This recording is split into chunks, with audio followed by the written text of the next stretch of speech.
नमस्कार। Sanskrit online classes में आप सभी का स्वागत है।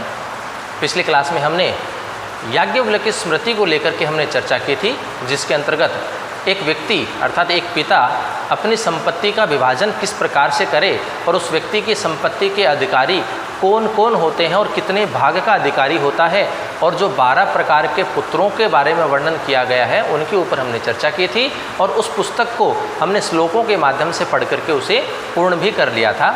आज हम नए विषय को लेकर के चर्चा करेंगे और आज का जो हमारा विषय है वो है महाकवि भारवी द्वारा रचित किरातार्जुनीयम महाकाव्य। तो देखिए, आज का जो हमारा विषय होगा वो होगा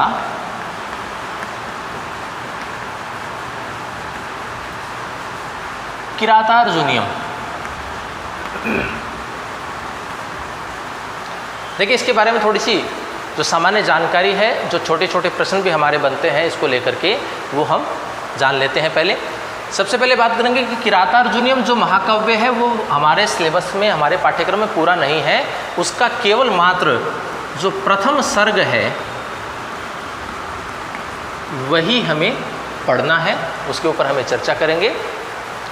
तो देखिए, ये जो महाकाव्य होते हैं ये किस में विभाजित होते हैं? सर्गों में विभाजित होते हैं। सर्ग में होता है, कोई महाकाव्य यदि होता है तो वह सर्ग में विभाजित होता है। सबसे पहले तो ये बात हुई, क्योंकि अलग अलग प्रकार होते हैं। नाटक जो होते हैं वो अंकों में होते हैं, ठीक है ना। तो इसी प्रकार से महाकाव्य जो होते हैं वो सर्गों में विभाजित होते हैं।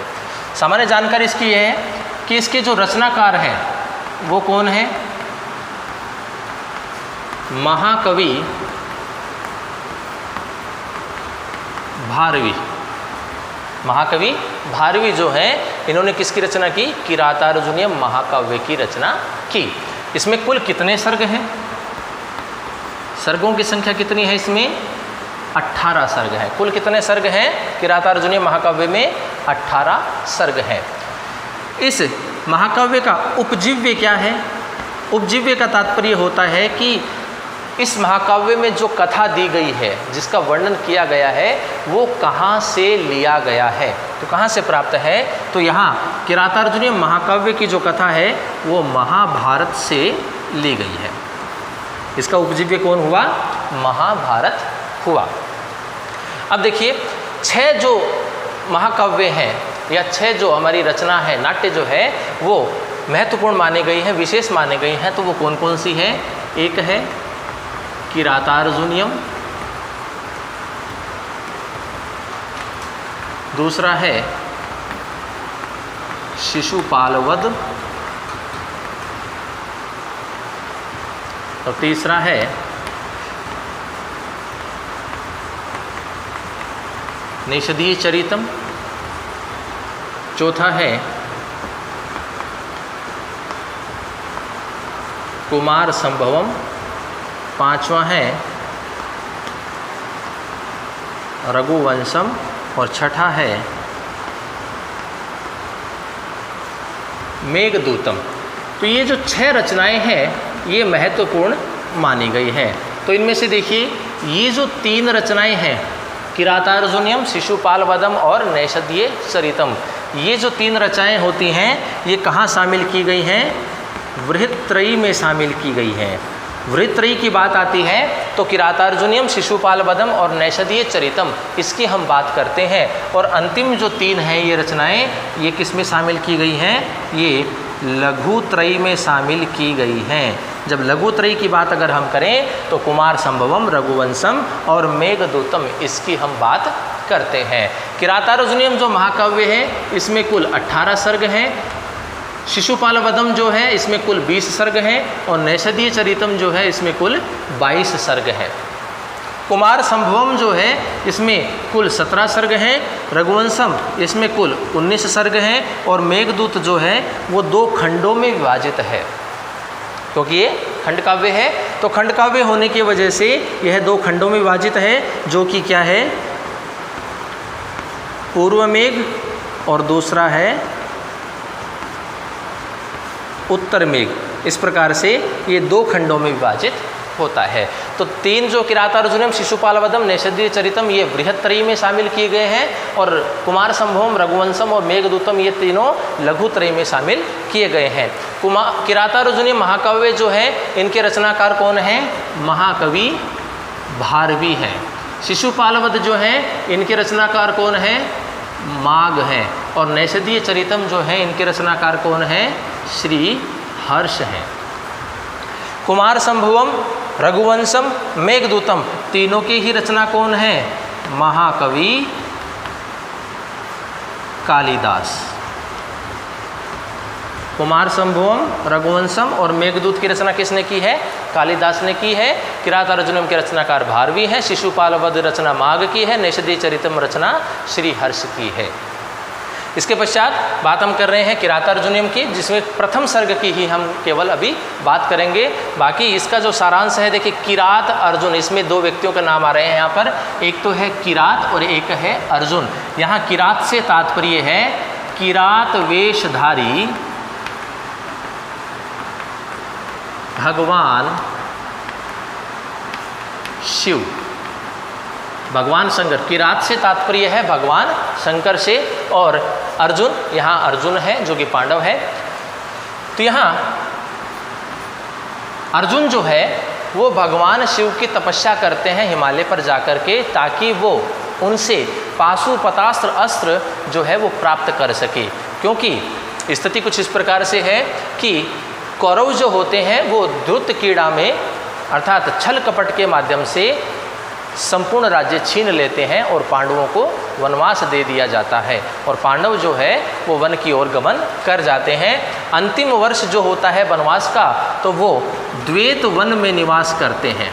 पांडव जो अंतिम वर्ष होता है वनवास का उनका, तो वो द्वैत वन में निवास करते हैं। वहाँ पर जाकर के वो अपना जीवन यापन करते हैं। किरातार्जुनीय महाकाव्य का जो प्रथम सर्ग है, इसके अंतर्गत 2 मुख्य बातें हैं। एक तो है युधिष्ठिर और वनेचर संवाद। पहली मुख्य बात है युधिष्ठिर और वनेचर संवाद, और दूसरा है युधिष्ठिर और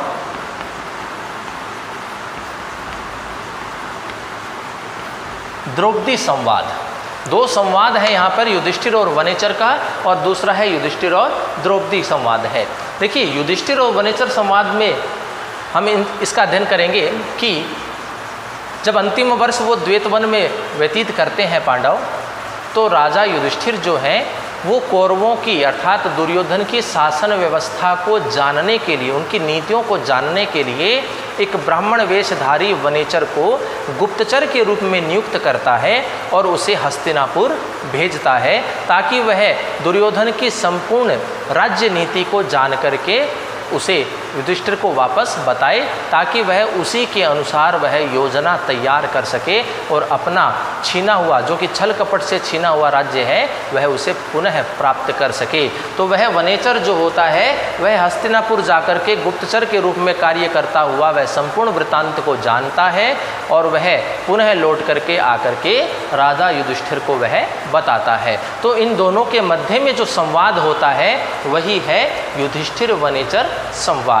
तत्पश्चात संपूर्ण वृत्तांत को जानकर के युधिष्ठिर वनेचर को उपहार आदि दे करके उसे विदा करता है, और संपूर्ण वृत्तांत वह द्रौपदी को जा करके बताता है। और द्रौपदी जो है उन समस्त नीतियों को, उन समस्त योजनाओं को, उस वृत्तांत को सुनकर के द्रौपदी का जो मन है वह व्यथित हो जाता है, और युधिष्ठिर से अनेक कठोर वचनों को वह कहती है। वह सबसे पहले भीम को लेकर के स्थिति को बताती है कि भीम जो है वो पहले किस प्रकार से अपना जीवन यापन करता था और वर्तमान में उसकी स्थिति किस प्रकार से हो गई है। तत्पश्चात वह अर्जुन की बात करती है, तत्पश्चात नकुल और सहदेव की बात करती है, अंत में वह युधिष्ठिर को भी उससे संबंधित कठोर वचनों को कहती है कि पहले वह किस प्रकार से अपना जीवन यापन करते थे, किस तरह से राजसी ठाठ बाट से वह रहते थे, और वर्तमान में उनकी स्थिति किस प्रकार से हो गई है। तो इस प्रकार के वचनों के द्वारा, इन कठोर वचनों के द्वारा वह युधिष्ठिर के अंदर सुप्त पड़े हुए क्रोध को उत्पन्न करना चाहती है। तो ये जो स्थिति है, ये जो दोनों के मध्य में संवाद होता है, यही क्या है, हमारा युधिष्ठिर द्रौपदी संवाद है। तो इस किरातार्जुनीय महाकाव्य के प्रथम सर्ग के अंतर्गत हम इन दोनों ही संवादों को, दोनों महत्वपूर्ण बातों को श्लोकों के माध्यम से अध्ययन करेंगे। तो ये है इसकी सामान्य कुछ जानकारी। अब हम श्लोकों के माध्यम से इस संपूर्ण वृत्तांत को हम जानेंगे। तो आइए शुरू करते हैं। किरातार्जुन महाकाव्य का जो पहला हमारा श्लोक है वह है श्रिय है। अब देखिए एक छोटा प्रश्न यहाँ भी बनता है कि श्री शब्द से प्रारंभ होने वाली रचना कौन है या कौन सी है। तो श्री शब्द से प्रारंभ होने वाली रचना कौन सी है, हमारी किरातार्जुनीयम है, क्योंकि पहला ही जो अक्षर है वो श्री लिखा हुआ है। ठीक है ना। तो ये छोटा प्रश्न है, काफ़ी बार पूछा गया है कि श्री शब्द से प्रारंभ होने वाली रचना कौन सी है, तो वो कौन सी है, किरातार्जुनीयम है, जो कि रचना किसकी है, भारवी की है। तो देखिए पहला श्लोक देखते हैं। श्रिय है करुणामधिपस्य पालनीम प्रजासु वृत्तिम यम अयुक्तम वेदितुम स वर्णी लिंगी विदितः समाययौ युधिष्ठिरम द्वैत वने वनेचरः। अब यहाँ स्थिति ये है कि युधिष्ठिर ने दुर्योधन की नीतियों को, योजनाओं को, शासन व्यवस्था को जानने के लिए जिस ब्रह्मचारी वेशधारी उस वनेचर को नियुक्त किया था, वह वनेचर संपूर्ण वृत्तांत को जान करके पुनः उस युधिष्ठिर के पास आता है और अपने वह वचनों को, वृत्तांत को सुनाता है। तो इसी का वर्णन इस पद्य में महाकवि भारवी ने किया है। तो देखिए कहते हैं, कुरुणाम अधिपस्य, कुरुणाम अर्थात कौरव जनपद, अर्थात जो कौरव देश है, कुरु देश जो है, वह उस कुरु जनपद के अधिपस्य अर्थात राजा की, स्वामी की, श्रिय है पालनीम अर्थात राज संपत्ति या राज लक्ष्मी का पालन करते हुए अर्थात उसके रक्षक, प्रजासु वृत्ति वेदितुम, और प्रजाओं में अर्थात उस दुर्योधन की अपनी प्रजाओं में वृत्ति अर्थात व्यवहार को, वेदितुम अर्थात जानने के लिए, यम जिसको, अयुक्तम अर्थात नियुक्त किया गया, से वह वर्णी लिंगी अर्थात वह ब्रह्मचारी वेशधारी, वनेचर वनेचर विदित है सब कुछ जान करके, द्वैत वने द्वैत वन में, युधिष्ठिरम युधिष्ठिर के, समाययौ समीप आया। तो यहाँ महाकवि जो भारवी है वो वनेचर के माध्यम से वो कहना चाहते हैं कि महाराज युधिष्ठिर ने द्वैत वन में रहते हुए दुर्योधन की शासन व्यवस्था को जानने के लिए और दुर्योधन की अपनी प्रजा के मध्य में उसके व्यवहार को जानने के लिए ब्रह्मचारी वेशधारी वनेचर को नियुक्त किया था। तो वह ब्रह्मचारी वेशधारी जो वनेचर है वह संपूर्ण वृत्तांत को जान करके पुनः द्वैत वन में महाराज युधिष्ठिर के समीप आता है। एक बार पुनः इसके अर्थ को देखिए। कुरुणाम अधिपस्य अर्थात कुरु प्रदेश के, कुरु देश के स्वामी की, श्रिय है पालनीम अर्थात राजलक्ष्मी के रक्षक अर्थात वह दुर्योधन के, प्रजासु वृत्तिम अर्थात प्रजाओं में उसके व्यवहार को, वेदितुम जानने के लिए, यम अयुक्तम अर्थात जिसे नियुक्त किया गया था, सह अर्थात वह ब्रह्मचारी वेशधारी वह वनेचर, वर्ण वनेचर विदित है अर्थात संपूर्ण वृत्तांत को जान करके, द्वैत वने द्वैत वन में, युधिष्ठिरम युधिष्ठिर के, समाययौ अर्थात उसके समीप आया। तो वह वनेचर जो है वो हस्तिनापुर जा कर के दुर्योधन की संपूर्ण राज्य व्यवस्था और प्रजा में उसके व्यवहार को जान करके, संपूर्ण वृत्तांत को जान करके वह पुनः लौट करके द्वैत वन में महाराज युधिष्ठिर के समीप आता है। तो इसी का वर्णन इस पद्य में महाकवि भारवी ने किया है। अगला पद्य देखिए। कृत प्रणामस्य महिम महीभुजे जिताम सपत्नेन निवेद्यतः न वीयथे तस्य मनो नहि प्रियम प्रवक्तुम इच्छन्ति मृषा हितेशिणः। अब यहाँ पर जो वनेचर है वह शिष्टाचार रूपी या शिष्टाचार स्वरूप महाराज युधिष्ठिर को नमस्कार करता है, प्रणाम करता है। तत्पश्चात वह अपने द्वारा ग्रहण किया गया संपूर्ण ज्ञान है अर्थात जो वृत्तांत उसने देखा है, जाना है दुर्योधन के प्रति, वह संपूर्ण वृत्तांत राजा युधिष्ठिर को वह कहना प्रारंभ करता है अर्थात उनसे वह कहता है। तो यहाँ इसी का वर्णन है। तो देखिए कहते हैं कृत प्रणाम से अर्थात महाराज युधिष्ठिर को जब वह वनेचर पुनः द्वैत वन में लौट आता है तो अपने स्वामी को सामने देख करके वह उन्हें शिष्टाचार स्वरूप प्रणाम करता है। तो शिष्टाचार रूपी प्रणाम करने के पश्चात सपत्नेन अर्थात शत्रु के द्वारा, शत्रु अर्थात दुर्योधन के द्वारा, शत्रु के द्वारा जीताम अर्थात जीत ली गई है अर्थात जीती हुई महिम अर्थात भूमि के स्वामी, महीभुजे अर्थात स्वामी या राजा, निवेदिष्यत है अर्थात उस युधिष्ठिर को वह निवेदन करता है। कहते हैं कि कृत प्रणामस्य अर्थात राजा युधिष्ठिर को शिष्टाचार पूर्वक नमस्कार करके प्रणाम करके सपत्नेन जिताम मही अर्थात शत्रुओं के द्वारा जीती हुई भूमि को पुनः प्राप्त करने के लिए या फिर जिसने भूमि को जीत लिया है छल कपट के माध्यम से, ऐसे उस दुर्योधन के बारे में जान करके, वृतांत को जान करके महीभुजे अर्थात महाराज युधिष्ठिर को निवेदिष्यतः अर्थात उसे निवेदन करता है अर्थात उनका वर्णन करता है। तस्य मनः न विव्यथे अर्थात उसका मन बिल्कुल भी व्यथित नहीं हुआ। जब वनेचर संपूर्ण वृतांत को जान करके वापस आता है तो राजा युधिष्ठिर को संपूर्ण वृतांत बताते हुए उस वनेचर का मन बिल्कुल भी व्यथित नहीं होता है, क्योंकि हितैषिणः मृषा प्रवक्तुम न इच्छन्ति कि जो हितैषी होते हैं, जो हित चाहने वाला होता है, वह मृषा अर्थात असत्य और प्रिय लगने वाले, असत्य लेकिन प्रिय लगने वाले, प्रवक्तुम न इच्छति वचनों को कहने की इच्छा नहीं रखते हैं। तो यहाँ पर वनेचर जब लौट करके वापस आता है और संपूर्ण वृतांत महाराज युधिष्ठिर के सामने प्रस्तुत करता है तो उस समय वनेचर का जो मन होता है वह बिल्कुल भी व्यथित नहीं होता है, भयभीत नहीं होता है, क्योंकि वह जानता है कि हित चाहने वाला जो होता है वह असत्य और प्रिय वचन कहने की इच्छा वह नहीं करता है।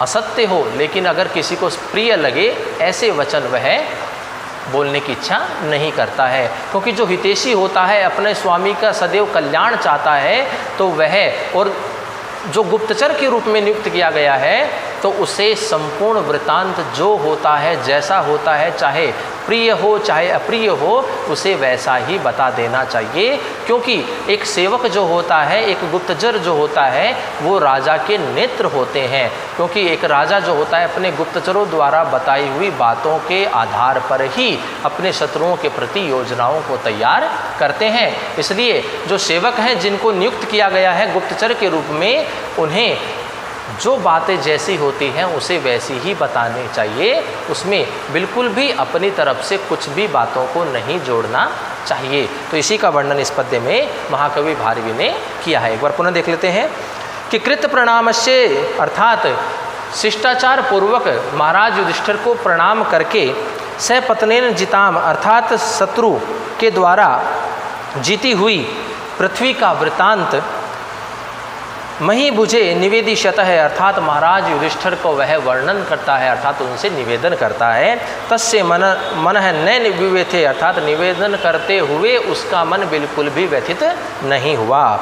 हितैषिणः मृषा प्रवक्तुम न इच्छन्ति अर्थात जो हितैषी होते हैं, जो हित चाहने वाले व्यक्ति होते हैं, वो असत्य प्रिय वचनों को कहने की इच्छा नहीं रखते हैं। तो इसी का वर्णन इस पद्य में महाकवि भारवी ने किया है। अगला पद्य देखिए। द्विषाम विघाताय विधातुमिच्छतो रहस्यनुज्ञाम दिगम्ये भूभृतः स सोष्ठवोदार्य विशेषशालिनीं विनिश्चितार्थम इति वाचमाददे। अब यहाँ पर जो वनेचर होता है वह द्वैतवन में लौट करके आता है दुर्योधन के संपूर्ण शासन व्यवस्था को जान करके, और वह महाराज युधिष्ठिर को प्रणाम करता है और अपनी सारगंभित जो वाणी होती है उससे वह संपूर्ण वृतांत को वह कहना प्रारंभ करता है। तो इसी का वर्णन इसमें किया गया है। तो देखिए कहते हैं स अर्थात वह का तात्पर्य है वह वनेचर, द्विषाम अर्थात शत्रुओं के, विघाताय विनाश करने के लिए, शत्रुओं का विनाश करने के लिए, विधातुम अर्थात प्रयत्न करने की इच्छित है, इच्छा रखने वाले या इच्छुक, भूभृत अर्थात महाराज युधिष्ठिर, अनुज्ञाम अधिगम्य युधिष्ठिर से आज्ञा को प्राप्त करके रहसी अर्थात एकांत स्थान में सौष्ठवादार्य विशेषशालिनीम अर्थात शब्द वैचित्र्य और सार्थक शब्दों से युक्त विनिश्चितार्थम इति वाचम आददे, विनिश्चितार्थम इति वाचम आददे अर्थात जो प्रमाणिक जो बातें होती हैं, शब्द होते हैं, ऐसी उन वाणी का उस वनेचर ने प्रयोग किया। तो यहाँ पर स्थिति है कि वह जो वनेचर होता है संपूर्ण वृत्तांत को जान करके महाराज युधिष्ठिर के पास लौट करके आता है और वह महाराज युधिष्ठिर को प्रणाम करके अपने वृत्तांत को कहना प्रारंभ करता है। तो जब वह अपने वृत्तांत को कहता है तो शब्द वैशिष्ट और सार्थक शब्दों से युक्त जो विशिष्ट वाणी जो होती है, जो सार्थक शब्दों से युक्त होती है, वह उस वाणी को कहना प्रारंभ करता है। एक बार पुनः अर्थ को देखिए।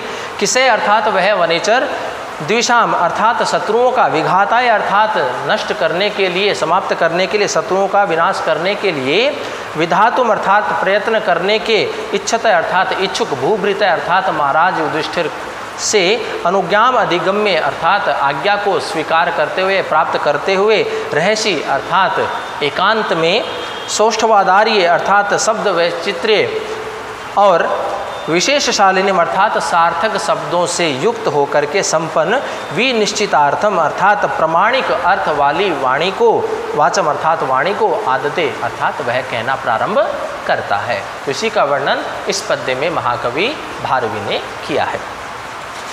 अगला पद्य देखिए। क्रियासु युक्तैर नृप चार चक्षुषो न वंचनीयः प्रभो अनुजीविभिः अतोरहर्षि क्षंतुम साधु साधु वा हितम मनोहारी च दुर्लभम वच है।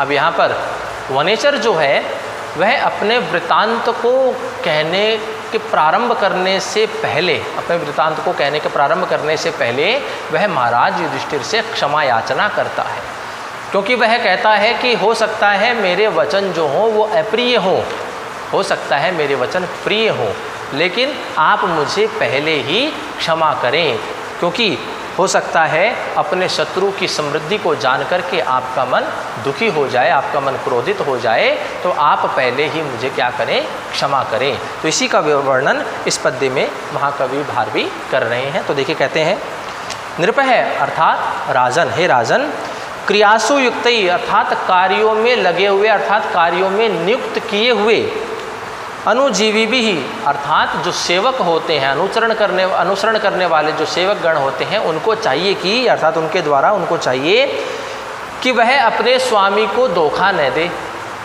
यहाँ पर वनेचर जो है वो अपने स्वामी, अपने राजा युधिष्ठिर से कहते हैं कि हे राजन, कार्यों में नियुक्त किए हुए मुझ जैसे सेवकों को चाहिए कि वह अपने स्वामी को धोखा न दे। चार चक्षुष प्रभवन वंचनीय, क्योंकि वो उनके नेत्र होते हैं और उन्हीं के माध्यम से वह संपूर्ण देश के वृत्तांत को जान पाते हैं। अतः असाधु व साधु अर्थात मेरे जो वचन हैं वो भले ही अप्रिय हो भले ही प्रिय हो, क्षंतुम अहर्षि, आप ही उसे क्षमा करने के योग्य हैं। हितम मनोहारी च वच दुर्लभम, तो कहते हैं कि हित करने वाला हो अर्थात कल्याणकारी भी हो और मनोहारी अर्थात मन को अच्छा लगने वाला भी हो, ऐसे जो वचन होते हैं वो इस संसार में बड़े ही दुर्लभ होते हैं। कि ऐसा नहीं कि संपूर्ण वृत्तांत जो हो वो हितकारी हो और मन को अच्छा भी लगे, कुछ बातें ऐसी हो सकती हैं जो कि कष्टकारी भी होती हैं। तो यहाँ एक बार पुनः अर्थ को देखते हैं कि यहाँ वनेचर जो है महाराज युधिष्ठिर से पहले ही, अपने वृत्तांत को कहने से पहले ही क्षमा याचना करता है और कहता है कि नृपय अर्थात हे राजन, क्रियासु युक्त अर्थात कार्यों में नियुक्त किए हुए, अनुजीवी भी अर्थात सेवकों को चाहिए कि वह अपने स्वामी को धोखा न देवे।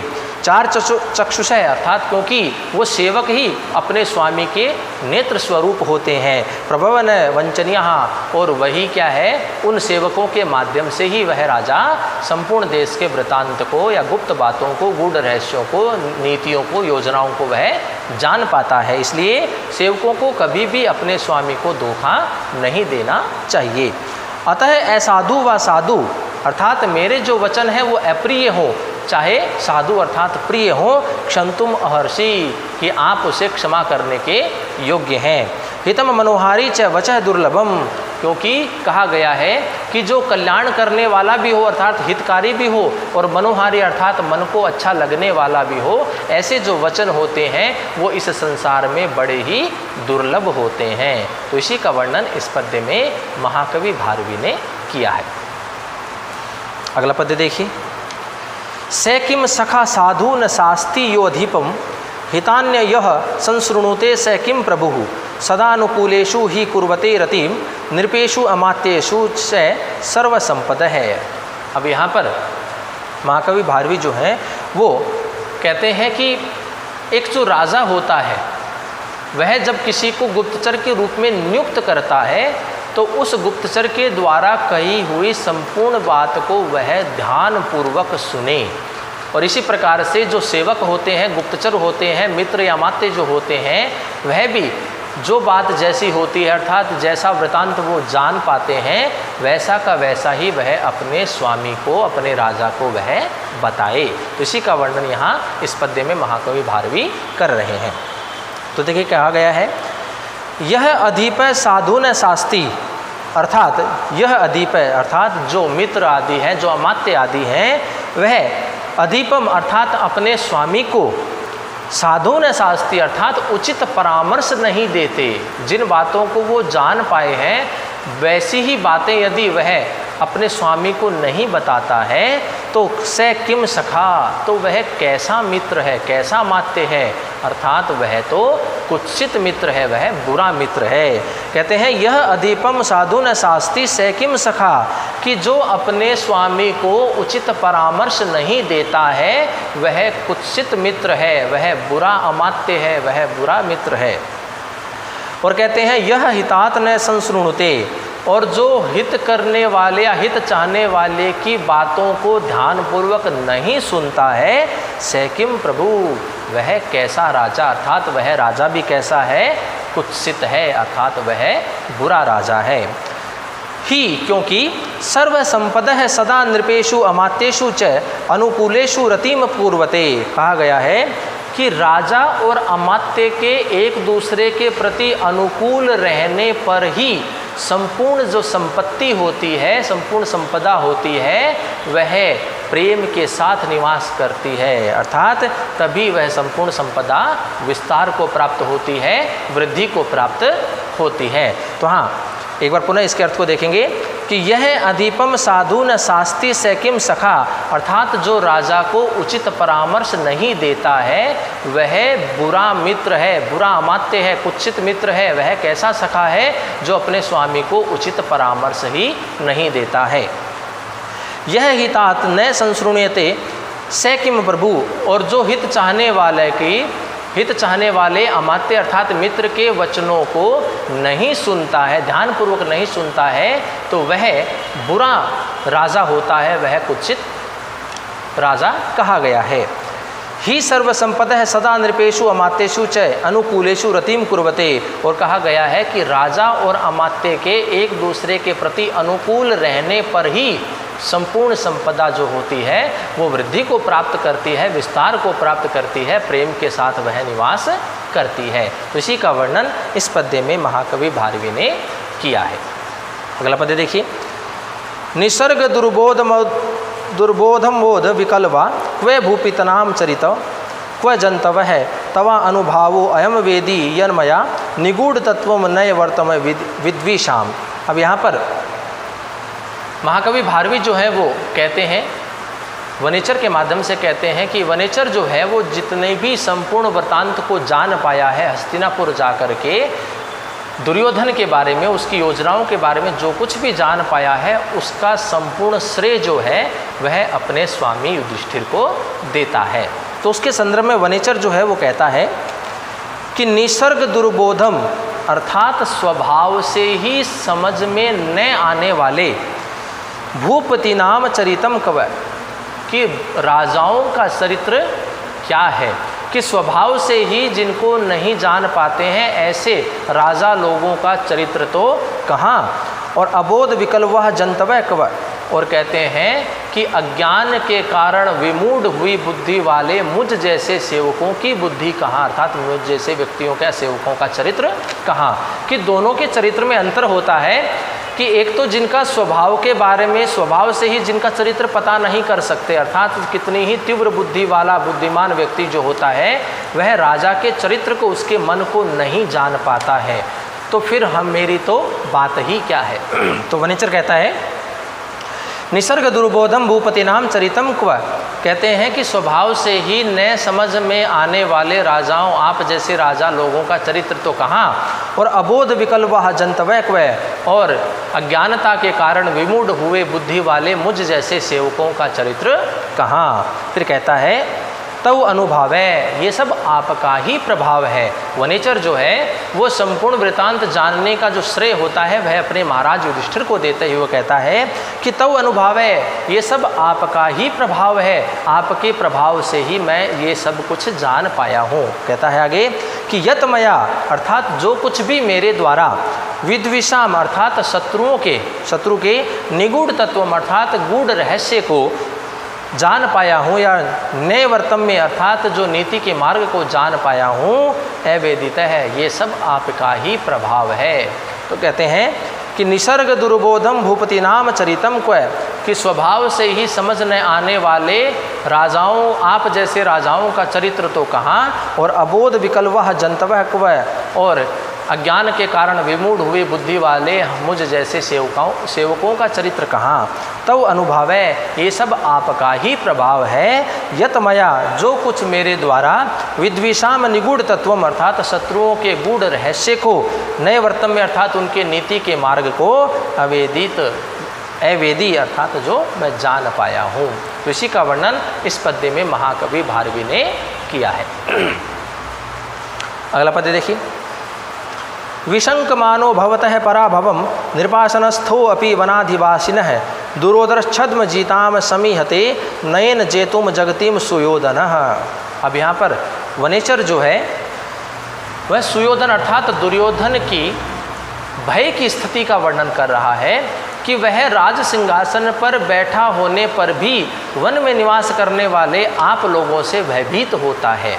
जब भी आप लोगों की चर्चा होती है तो उसका जो मुख है वो भय के कारण नीचे की ओर हो जाता है। तो इस प्रकार का वर्णन जो है वनेचर महाराज युधिष्ठिर के समक्ष प्रस्तुत करता है। तो देखिए कहते हैं कि नृपासनस्थ है, अर्थात राज सिंहासन पर आरूढ़ होने पर भी, बैठे होने पर भी, विराजमान होने पर भी, अपि भी सुयोधन है, अर्थात वह दुर्योधन, वनाधिवासिन है, अर्थात वन में निवास करने वाले, भवतः अर्थात आप लोगों के, पराभवम अर्थात पराक्रम से, विशंकमान अर्थात भयभीत होता हुआ, दुरोदर छद्म जीताम अर्थात जिसने द्यूत क्रीड़ा में अर्थात छल कपट से जगतीम अर्थात जिस भूमि को जीता था, नयन जेतुम समीहते, अब वह उसे नीति के आधार पर जीतना चाहता है।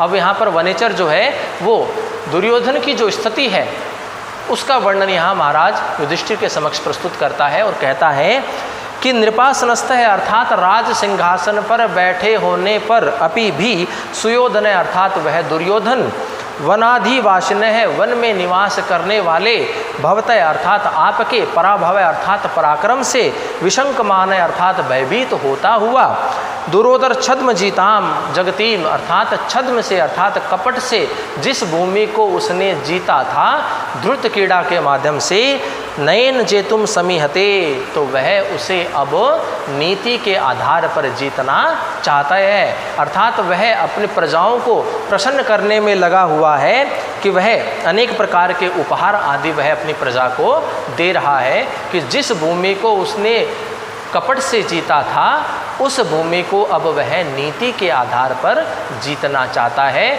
जिसके लिए वह अपनी प्रजा को प्रसन्न करने में लगा रहता है। तो इसी का वर्णन इस पद्य में महाकवि भारवी ने किया है। तो इस प्रकार से आज के क्लास में हमने किरातार्जुनीयम महाकाव्य जो कि भारवी द्वारा रचित है उसके सामान्य जो कुछ बिंदु हैं उनके ऊपर हमने चर्चा की, और जो मुख्य बातें हैं इसके अंतर्गत दो मुख्य बातें हैं, एक युधिष्ठिर वनेचर संवाद और युधिष्ठिर द्रौपदी संवाद। उसके अंतर्गत हमने आज श्लोकों के माध्यम से युधिष्ठिर और वनेचर जो संवाद है उनके कुछ पद्यों को लेकर के हमने चर्चा की। तो आगे की कक्षाओं में आगे के जो हमारे जो पद्य हैं, श्लोक हैं, उनको लेकर के हम चर्चा करेंगे। तो आज की क्लास में इतना ही। धन्यवाद।